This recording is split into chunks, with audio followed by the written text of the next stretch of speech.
In its most recent report, the Department of Veterans Affairs notes that more than 6,000 U.S. service members died by suicide in 2023 alone.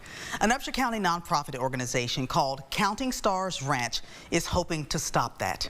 Our Jamie Boyum shows you their new plan to pay for programs to give those veterans some healing. Larissa Riley with Counting Stars Ranch says they have made additions to the Memorial Bridge. One of our dreams was to have something here where people could post something in memory of their heroes. And so we had come up with the idea for the Heroes Memorial Bridge. But it's more than just a bridge. It now holds memories of veterans lost and a pledge to help another veteran and their family. And they can purchase a placard. They fill in all of the personal information, details. Some of them out there even have scriptures on them.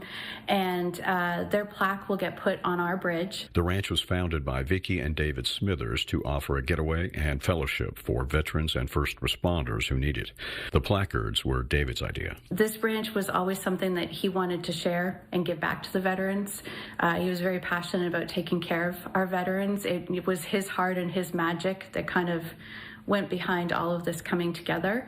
And he just, when he was sitting out here, he just pictured that that bridge should have something on it to honor our heroes. David, a veteran himself, died in 2024, but his vision lives on, helping veterans and first responders by offering them a slice of nature. When you come out here and you just get back to nature and you pause and you take a deep breath, there's something really healing in it. Jamie Boyum, East Texas News Weekend.